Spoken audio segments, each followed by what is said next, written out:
C'est ici le lieu de saluer la clairvoyance du président Patrice Talon qui, avant la commission de l'UEMOA, en 2016, avait déjà dans sa vision et sa politique de développement mis un point d'honneur sur la densification de la production locale et sur l'accélération de la transformation locale de nos produits. Les bonnes performances enregistrées par notre pays ces dernières années dans les différentes spéculations ne sont pas étrangères à la forte résilience de notre économie face aux différentes crises récentes. C'est fort de ces résultats que la commission de l'UEMOA a porté son choix sur notre pays pour abriter la première édition de la phase tournante de l'édition régionale du consommé local. Il s'agit de consacrer une place de choix aux produits locaux dans nos habitudes de consommation. Et dans les initiatives du secteur privé, afin de donner des ressorts endogènes aux économies de l'espace UEMOA pour leur permettre de faire des bons qualitatifs et inclusifs sur le chemin de la croissance et du développement. La promotion des produits locaux doit en effet constituer pour l'Union un moyen de lutter contre la pauvreté, de faciliter une meilleure insertion dans le système commercial mondial et mieux faire face aux nouvelles donnes induites par les mutations sur le continent, notamment avec la mise en place de la ZLECAf. L'on note que quelques États membres disposent déjà de leur stratégie nationale de promotion des produits locaux. Au niveau de la Commission, la stratégie est en cours d'élaboration. Ce plan devrait permettre de mieux valoriser la consommation des produits originaires de l'espace UEMOA au regard de son effet multiplicateur sur la croissance et sur l'intégration économique. Je suis convaincu que les résultats qui découleront des discussions au sein des différents panels prévus demain, jeudi 5 octobre, nous édifieront sur cette thématique et contribueront à la levée des obstacles à la libre circulation des personnes, des biens, des services et des capitaux, ainsi qu'à l'approfondissement du marché commun de l'Union.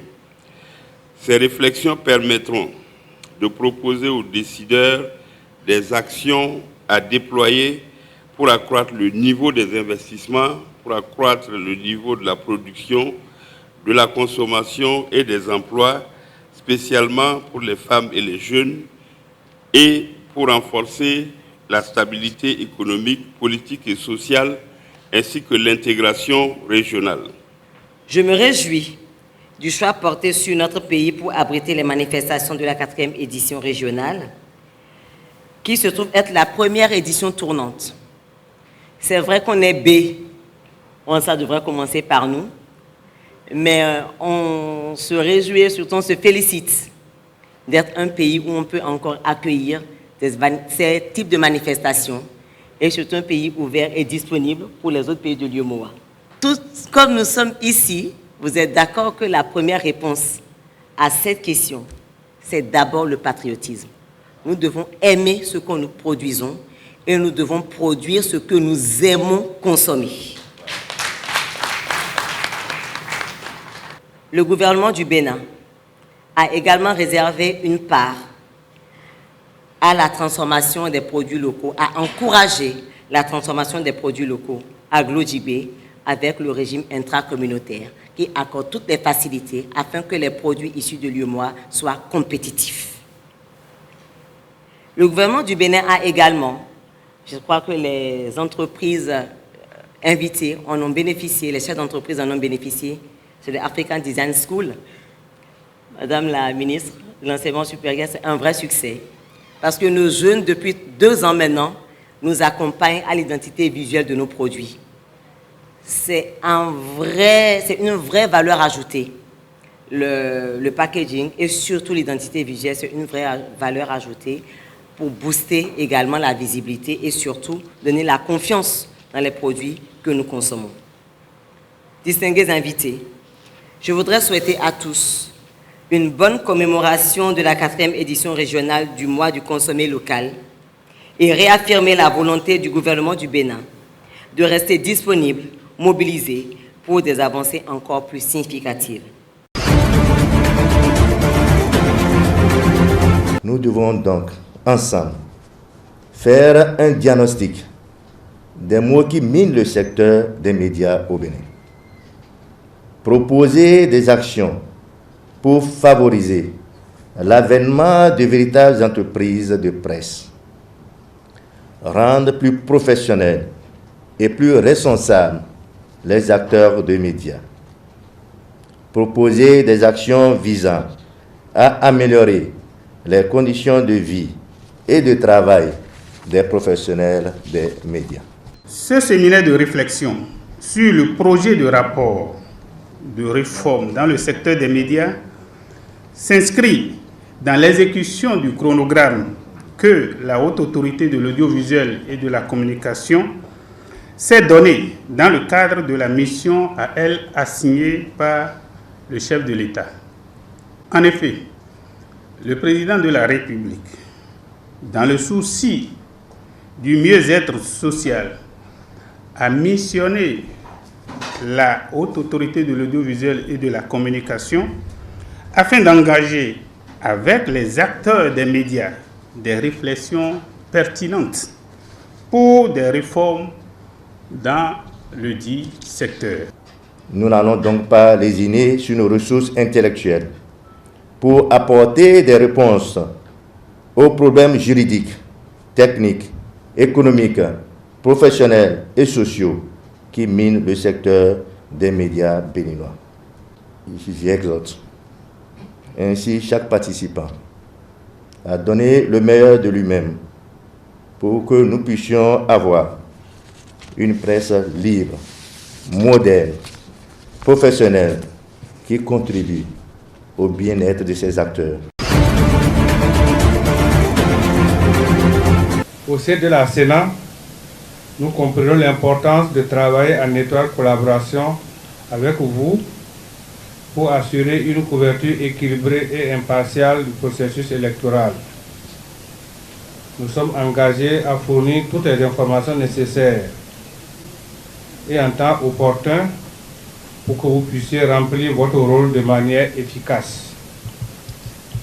Pendant ces journées portes ouvertes, nous avons l'opportunité de vous montrer comment fonctionne la Sénat, comment nous préparons et organisons les élections et comment nous garantissons leur transparence et leur équité.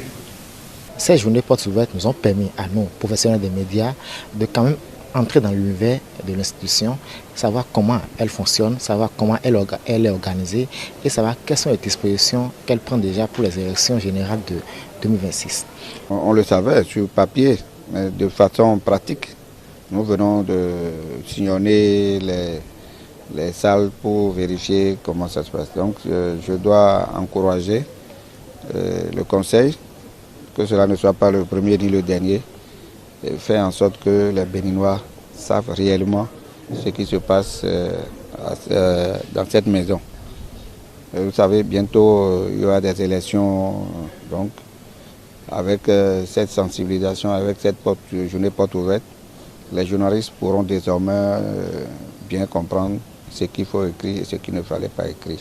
Je retiens que la Sénat travaille et c'est une organisation de fourmis, je dirais, parce que c'est un travail à la chaîne. Il y a beaucoup d'équipes qui travaillent et l'une dépend de l'autre pour qu'au final, comme à la cuisine, on ait un mets avec tout ce qu'il faut. Donc c'est un travail qui se fait. Je retiens également que entre deux élections ou entre deux scrutins, la Sénat n'est pas du tout au repos. Déjà l'élaboration du budget jusqu'à la production des rapports, il y a beaucoup de choses qui se font et que même quand les élections sont à 2-3 ans, il y a déjà un truc qui se prépare pour qu'au final on ait une très bonne élection.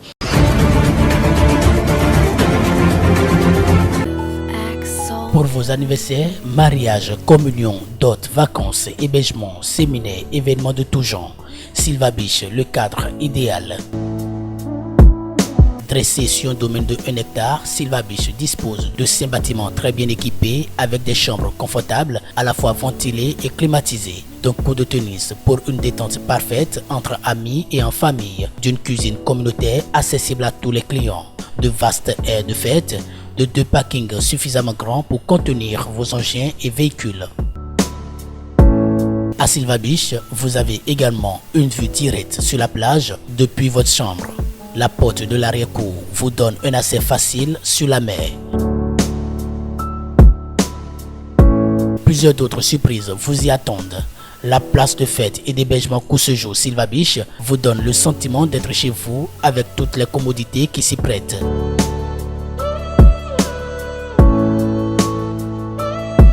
Silva Beach est situé à Agoué dans la commune de Grand Popo, département du Mono, à environ 10 km de Ilakondi, frontière Bénin-Togo, et à 110 km de Cotonou, la capitale économique du Bénin. Pour tout renseignement et réservation, contact, appel et WhatsApp, plus 229 46 00 13 28. Email silvabeach54@gmail.com.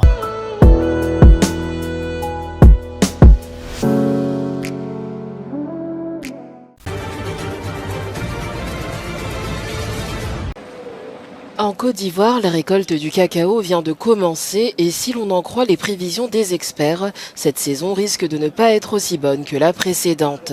5 exportateurs de cacao, 3 comptoirs de cabosses et une douzaine d'agriculteurs de la région estiment que les volumes destinés à l'exportation devraient chuter de 28,5% en glissement annuel au cours des 3 premiers mois de la saison 2023-2024. Cette baisse est principalement imputée aux conditions météorologiques instables dans la région qui naturellement affaiblissent la production. Faut-il rappeler que la culture de cacao nécessite des périodes de précipitations et d'ensoleillement régulières.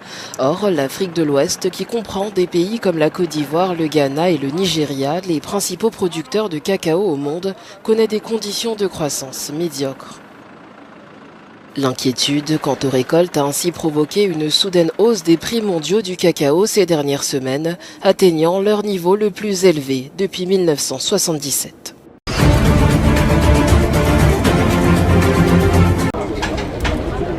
Au Sénégal, l'opposant Ousmane Sonko est bien déterminé à contester sa radiation des listes électorales. Lundi, ses avocats ont déposé 2 recours devant la Cour suprême du Sénégal et un autre ce mercredi devant le tribunal de Ziguinchor, 2 semaines après avoir saisi la Cour de justice de la CEDEAO pour faire suspendre la dissolution de son parti, le PASTEF. Le premier recours déposé ce lundi 2 octobre porte sur le refus de la Direction générale des élections de remettre aux représentants de Sonko des formulaires. Ces derniers doivent permettre de collecter les parrainages citoyens pour la présidentielle du 25 février 2024. S'agissant de la seconde contre-offensive, elle a trait à la dissolution du PASTEF, le parti de Sonko. Pour ses avocats, cette dissolution intervenue le 31 juillet n'avait pas lieu d'être car la formation politique était en règle. Mercredi, c'est au tribunal de Ziguinchor que les avocats de Sonko ont déposé un recours, cette fois pour protester contre sa radiation des listes électorales.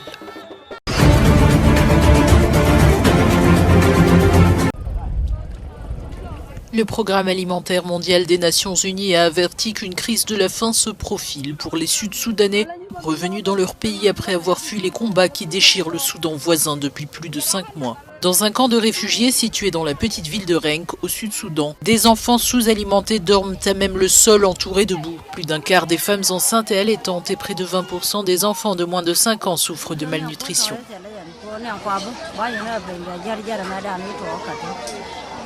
Lorsque nous avons fui Khartoum, nous avons tout laissé derrière nous et à présent nous sommes en train de souffrir ici, surtout à cause des pluies.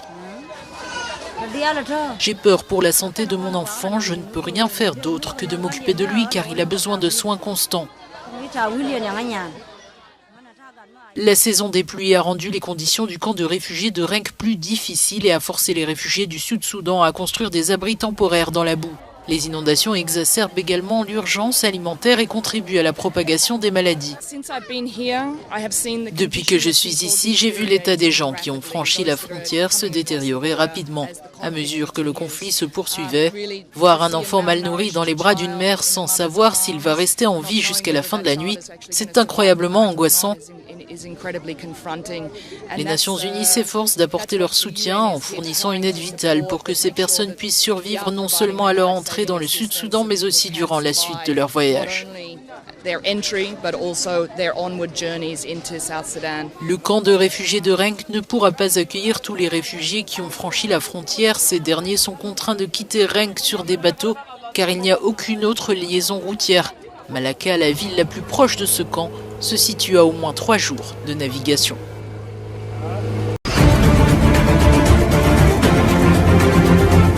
Après 2 mois de pause, le procès sur le massacre du 28 septembre a repris mardi devant le tribunal criminel de Dixon à Conakry avec le défilé des parties civiles à la barre. Des centaines d'entre elles sont partagées sur les chances d'obtenir réparation du tort qu'elles ont subi dans leur chair ou à travers celle de leurs proches. Mais elles s'accordent sur la satisfaction de voir ceux qu'elles tiennent pour leurs bourreaux dans le box des accusés. Depuis l'ouverture du procès, une foule d'anonymes vient assister au rythme de 3 jours d'audience par semaine. Ce ne sont pas ces hommes seulement. Lui-même, il était là. C'est lui qui a conduit la mission. Voyez-vous? Donc tout ce qu'on a subi, c'est venu de ces ordres directs. Ce sont ces hommes, des ordres du colonel Tcheboro. Je suis très satisfaite. Je suis vraiment très satisfaite ce matin. Avec cette reprise, je suis sûre qu'on peut aller de l'avant. Depuis 1 an, des avocats interrogent des accusés et les témoins pour établir les responsabilités. Pour Alimatou Kamara, avocate des victimes, la reprise du procès était attendue et souhaitée. Oui, ça nous réjouit parce que c'est un procès de longue haleine. C'est quand même des crimes de masse. Donc ça fait quand même 1 an qu'on est là-dessus et on espère que dans les mois qui vont suivre, qu'on va aboutir à la fin de ce procès. Lorsqu'il n'y a pas de preuve, même si on parle du nom de colonel Tcheboro, d'aujourd'hui jusqu'à la fin du procès, ça ne veut absolument rien dire. Il faut apporter la preuve. Aujourd'hui, où se trouve Laurent Gbagbo? Il est en Côte d'Ivoire. Le blé, il est en Côte d'Ivoire. Parce que tout simplement, quand ils ont été cités au niveau de la CPI, il n'y a pas eu de preuve. On les a acquittés purement et simplement, ils sont revenus en Côte d'Ivoire. Le procès a connu des ajournements, notamment en raison d'un mouvement de protestation des gardiens de prison chargés d'extraire les détenus, une grève des avocats qui réclamaient d'être payés pour un travail considérable.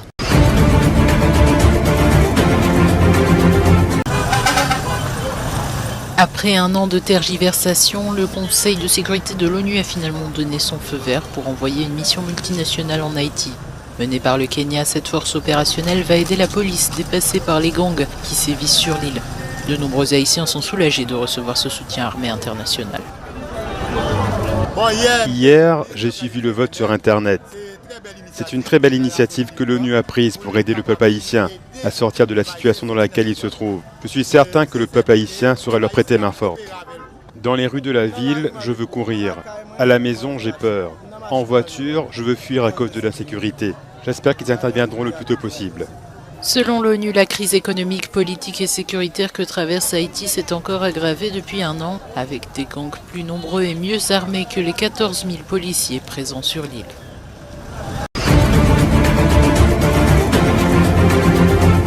Les bénéfices miniers globaux de l'Afrique du Sud ont chuté de plus de 5 milliards de dollars au cours du dernier exercice. L'industrie aurifère pourrait durer moins de 30 ans sans investissement renouvelé, c'est ce qu'a révélé un nouveau rapport des cabinets d'audit PwC. Le rapport publié mardi estime également que l'industrie minière du minerai de fer en Afrique du Sud pourrait durer que 13 ans sans autre engagement de la part des entreprises pour identifier, poursuivre et extraire de nouveaux gisements. Le pays figure parmi les 10 producteurs mondiaux de matières premières essentielles au processus de fabrication de l'acier. Selon ce rapport, l'industrie sud-africaine des mines a été fortement impactée par les fluctuations monétaires, l'inflation élevée, les coupures de courant et les problèmes logistiques liés à l'exportation de minéraux du fait de la détérioration des infrastructures routières, ferroviaires et portuaires. Le document souligne également le besoin urgent pour l'économie sud-africaine de recentrer une partie de son secteur minier sur les métaux et minéraux d'énergie verte comme le cuivre, le nickel, le lithium et le cobalt.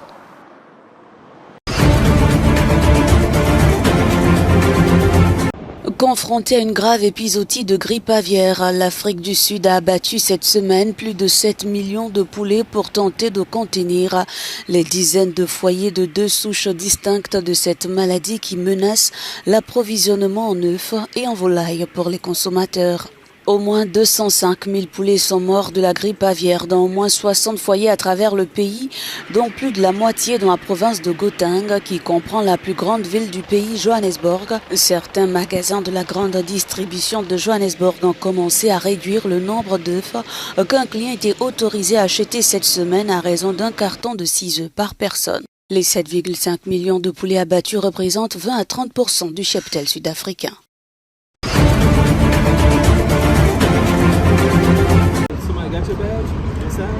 La Banque mondiale a publié mercredi ses prévisions de croissance pour l'Afrique subsaharienne. Le rapport craint une décennie perdue pour le continent, confronté à une instabilité décrite comme grandissante. Par exemple, pour l'année en cours, la Banque mondiale prédit une croissance qui devrait atteindre 2,5%, alors qu'elle était encore à 3,6% l'année dernière, en raison notamment du ralentissement des principales économies de la région, souligne l'étude. Plus problématique encore pour la région subsaharienne, son PIB par habitant n'a pas progressé depuis 2015.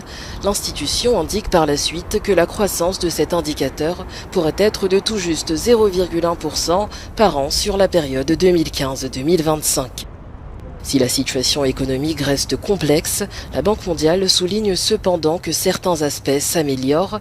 L'inflation à 7,3% cette année est moins marquée qu'en 2022 où elle pointait à 9,3%.